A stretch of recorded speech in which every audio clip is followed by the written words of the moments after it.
I'm here with my dad, Donald Beckman, and we're talking sheep today. Yeah, I'm 87 years old. Always had sheep. My dad had a few years ago, and I used to shear my own. I had up to 120 head for a while, but it was kind of hard on your back, and so I hired a neighbor for years. And a couple years ago, we sent the wool away, but I got a penny a pound for the wool. And I still like to have the sheep because they keep my ponds clean and around the buildings, barns, and so that's why I kind of like to have a few. I like to see them out on graze on the grass.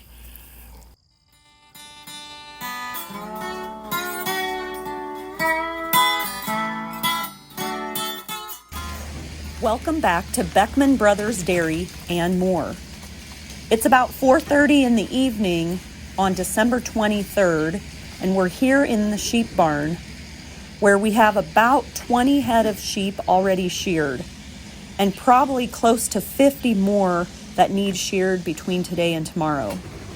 We have a local young man named Jared Permer who is shearing the sheep, and he'll be at it again tomorrow.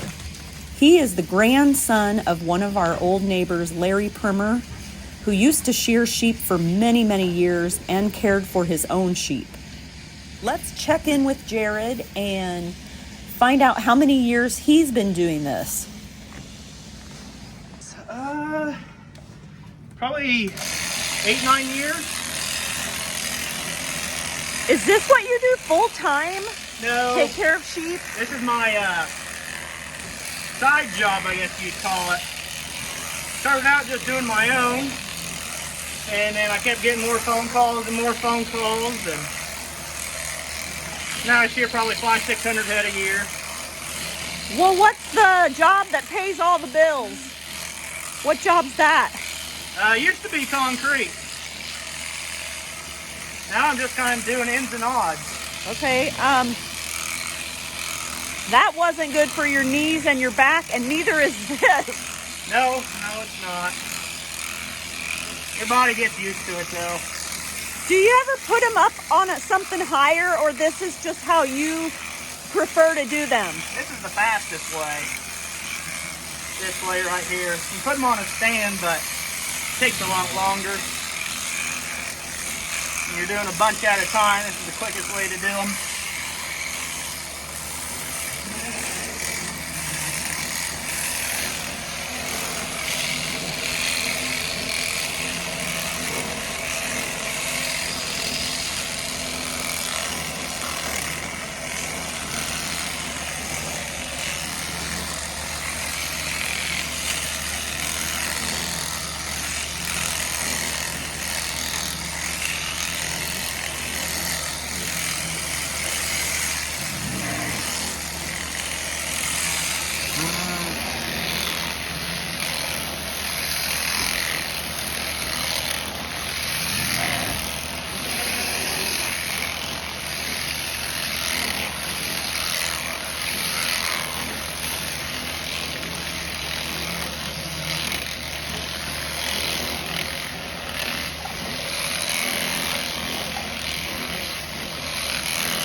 What do you think about that, Rudy?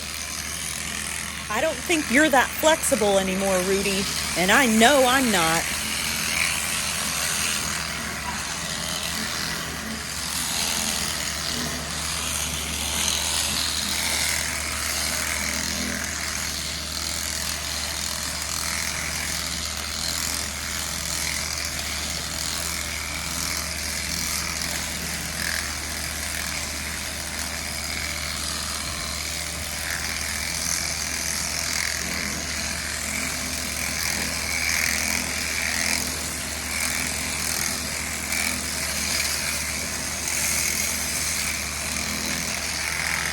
Do you have wool sheep then only, or do you also have hair sheep? Nope, we just got wool only. What do you call your brand? Like Dorset, Suffolk, there's a couple. Dorsets, Cordell, Suffolk, Hamps, a little bit, anything and everything. Like a mix of those? Yep. And then, what time of the year do you shear? We shear early spring.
Those blades are dull.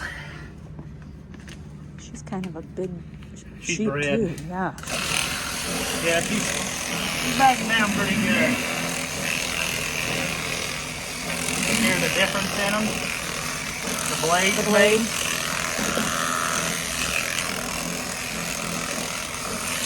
I can't really tell. I wasn't listening to those other ones.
You make it look pretty easy, Jared, but Practice. it's got you sweating. That's all it takes is practice.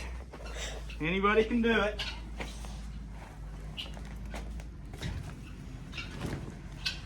Well, we're going to sign off and check back in tomorrow when there's better light. It is December 24th, and we are in the sheep barn again. We have Alex here who manages Dad's sheep along with his own. And we have Jared Permer who is finishing up the shearing of these. And I never really understood why you guys shear in December. So can you tell the viewers why you guys choose this time of the year to shear? This is right before they start having lambs, and whenever we pin them up in the lambing pens, they take up too much room, because we make bigger lambing pens, but they take up too much room. They have a better chance of laying on their babies whenever they are full of wool. So we shear them off this time of year to keep them get them a little smaller. And they don't go out anymore at this time of the year, right? Not unless it's a nice day, or they'll go out in the dirt lot and sunshine, but that's about it. So the barn stays plenty warm. Yeah, for if I them. shut the door up, the water tank don't even freeze. Otherwise, it's just this lot that they're on. Okay. And then I noticed that some of them have the brown spots along their back mostly. What is that all about? That is considered they got lice, kind of. We used to use Ivermectin, and that pretty well took care of it. We've been switching wormers and stuff, so we don't use Ivermectin as much anymore. But now there is a product called Ultra Boss that is like a drench that you put on their back. That'll have to do in about a week or two once their wool starts growing out.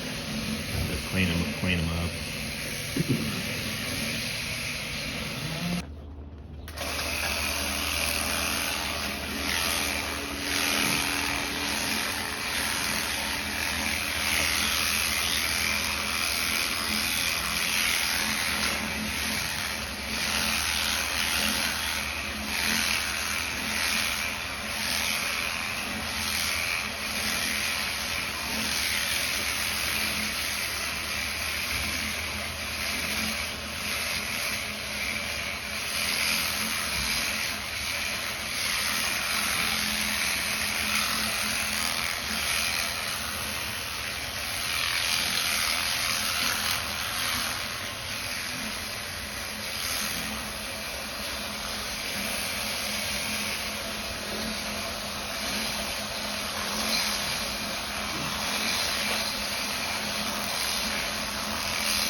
This is the part Dad says he likes the most.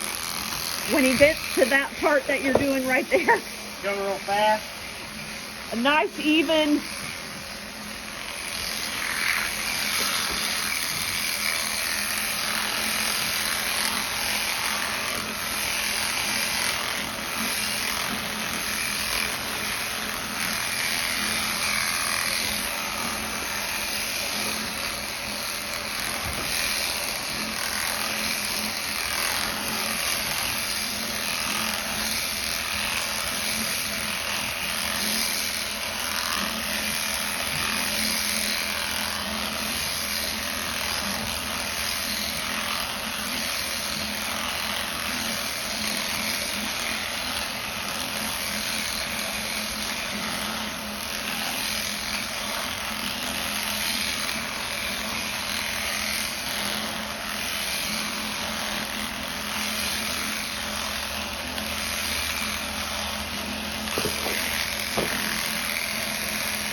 So this feeder system that you have here looks kind of new.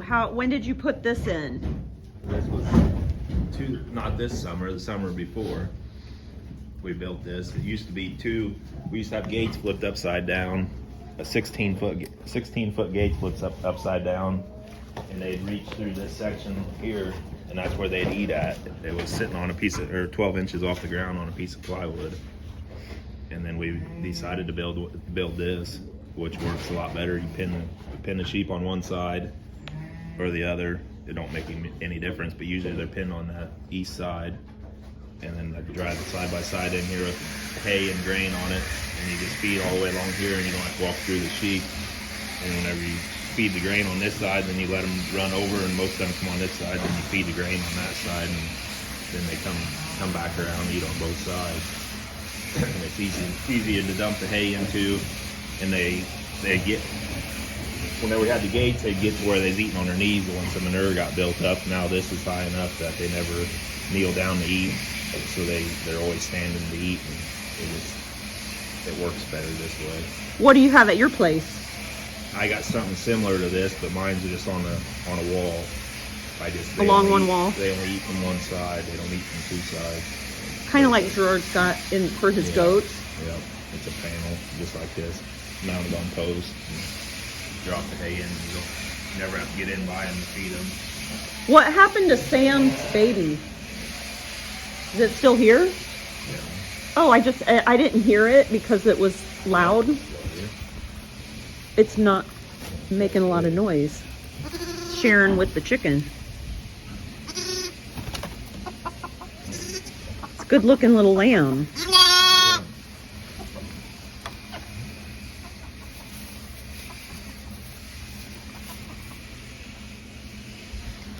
Here, hold that lamb like the shepherd, like Jesus.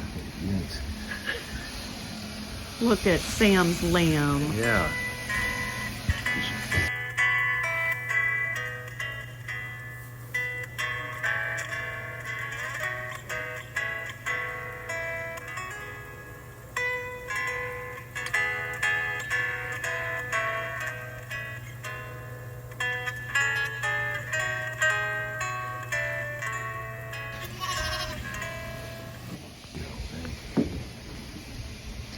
So when were these lambs born? Then was born in September, October, most of them. Those look nice. That was this hair sheep here. That was the one that Sam bottled for months. Yeah.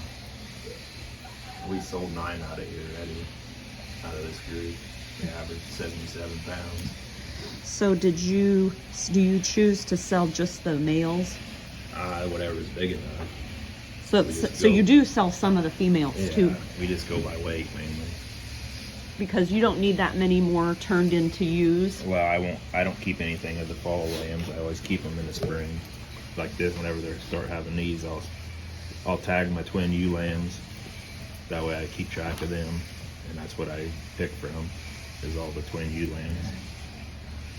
I might have close to 30 of them tagged as twins, but I usually keep 15 to 16 every year. And then how long do you keep these old ones? Some of them, like that one center right here, could be 7 or 8 years old already. That just depends if they get what their bags look like. This group is all done. So. Okay, we lost one to the lot.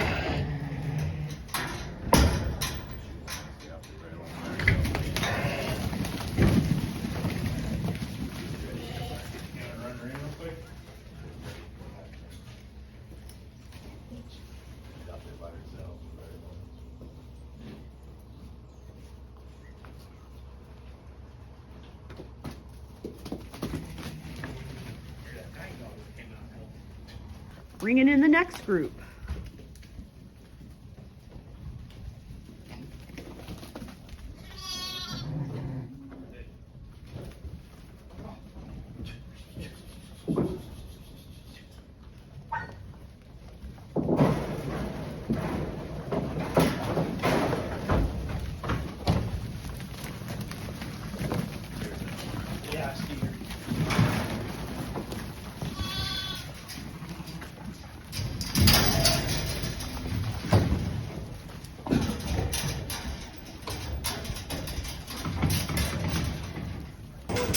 I'll grab her right away to see you. You are a brat.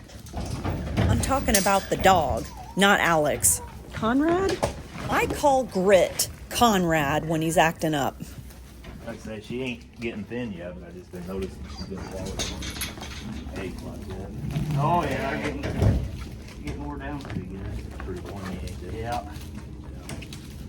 Let her lay them out there. What has she got?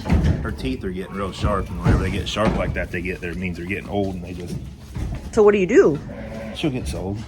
Okay. Anyway, So she's one that it's time to sell. yeah, she'll have her lambs this year, and then she'll probably get sold. Because if their teeth are that old, It's hard. then they're not eating good. Yeah, I noticed whenever she gets a mouthful of hay, it seems like it takes her a while to process it and get it down.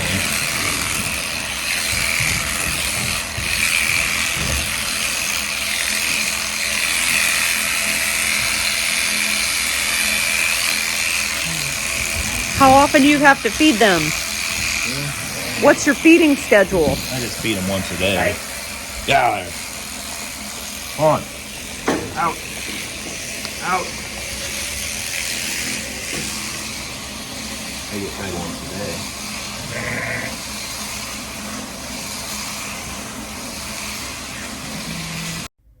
Here's a shot of that dark beige area on some of the sheep. Those are a type of mite or lice. Just those little bitty black specks. I don't know if you can see it right there. Are those like the nits or something? Mites. Right there, right at the end of my finger. Yeah, they're small. Yeah, Just sort they're of. just all in there. Would you like a close-up of the shears? See what they look? So all that buildup there, that's lanolin. That's lanolin. And then tell them about the blades again. Oh, came undone. But this is that's on the bottom. That's your comb, and this is your four-piece cutter, 4-blade cutter, 13-tooth comb. And so you have to, when you sharpen that, you have to sharpen each one of these. Yep, each one this whole piece gets sharpened. But individual combs. Yep, Like, the comb gets sharpened and the blade gets sharpened. okay, what is this the not moving part then? No, your blade is your moving part. Your top's your moving part. Your comb on the bottom is your stationary. Okay, that's.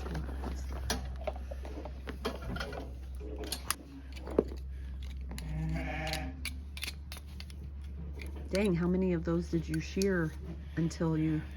Well, it builds up. It all depends. The hotter it is, the more it builds up. These sheep being inside, they stayed warm enough to where it. Now your hands ought to be really in good Oh condition. yeah, my boots are getting a nice oiling. Now they are kind of shiny. Yeah. But when you have to work in the cold, do your hands crack as bad No. out here? Nope. Because you're always in that. They're nice and soft now. Yeah.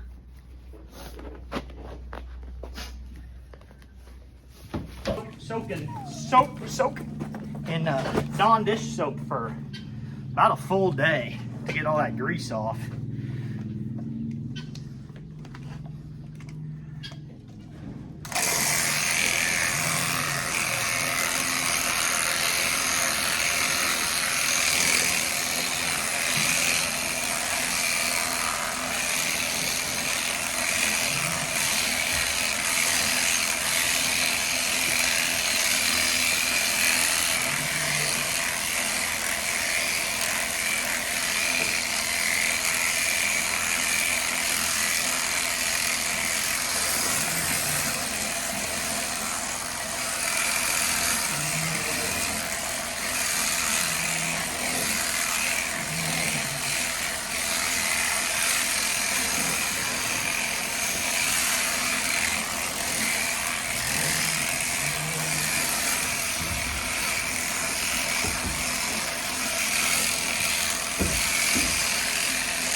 So when did the price of the wool go down so bad?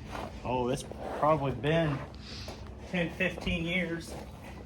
It's been bad. They just import it from Australia.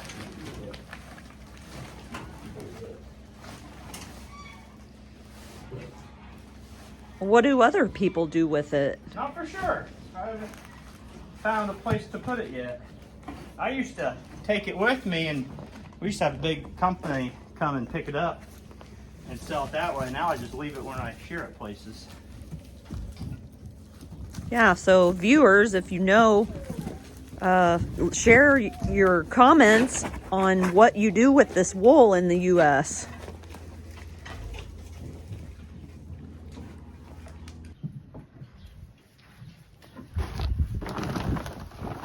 Better put that in the barn before it gets wet. There's your millions right there. Yeah, I'm sure of that.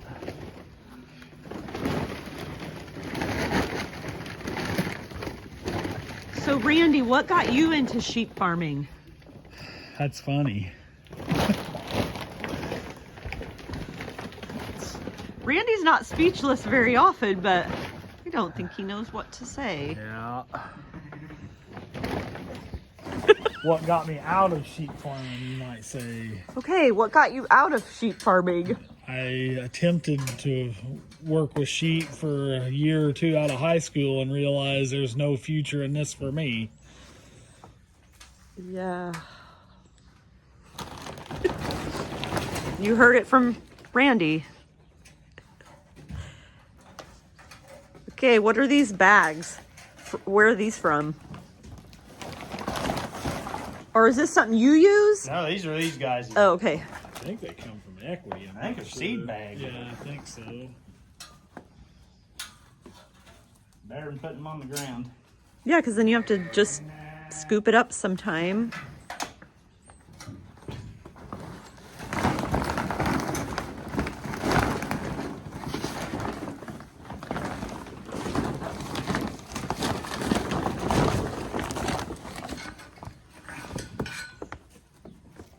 I mean, I don't really mind them. I kind of wonder sometimes why we have them or have so many, but they're all right having some. We got some little pastures and stuff that, you know, you can't really run cattle on. Yeah. And like around the ponds and stuff, they do a decent job cleaning up where you couldn't run cattle around that stuff. But I don't know. But it's When not you like gotta- you don't have other like this work. time of year when you got to start feeding them, and And you guys got- we got plenty other stuff Yeah. to feed and things. It's kind of like, okay, why are we buying extra hay for this or whatever? Well, you at least got a guy that likes doing them to take care of them. Yeah. Alex.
We got the last bunch coming in.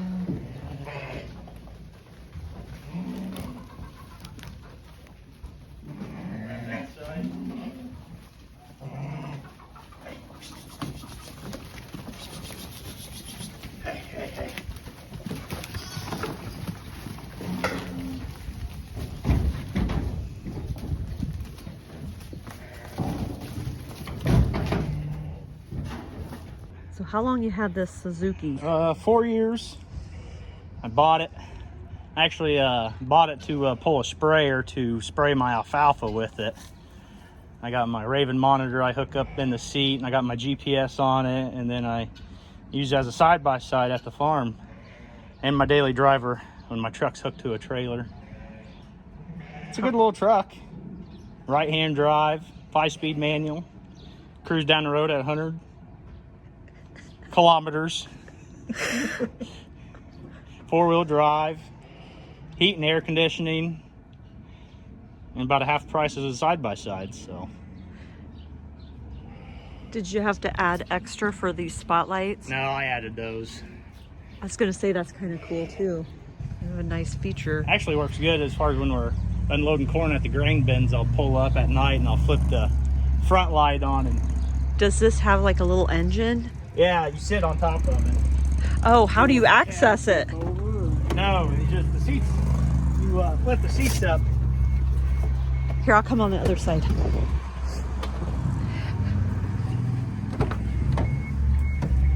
Yeah. That's how you will. That's how you access Yeah, it. it's a little dusty, but It's okay. So, who services this for you? I do. Yeah, that last one. I order the filter online, and I do the oil changes myself. Yeah, I'm thinking this would Hop be the in way and to take go. it for a cruise. Can't tear it up. I could stall it though. You can just restart it. Battery's good. I'll try it. I'm gonna try it. I did take it out for a test drive, and I did really like it. Even with the driver's side on the right, the only thing is I don't care for the manual transmission. I stalled about 3 times while riding around the farmyard, so I would need an automatic transmission. Sorry you didn't get to see that on film, but Randy chose not to get into the passenger side with me.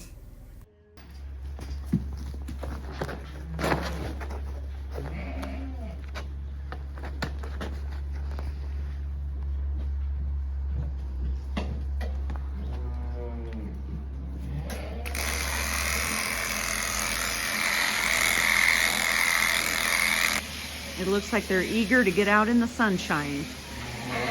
So when he's finished with this group, I'm sure they're gonna switch gates back and let them all get out in the sunshine. And with that, I'll say thank you to Jared Permer for letting me film this year's Shearing Sheep for Beckman Brothers. It was so nice to meet you, and we look forward to working with you around this time next year. Merry Christmas to you and to all the viewers, and a Happy New Year. Thank you so much for watching.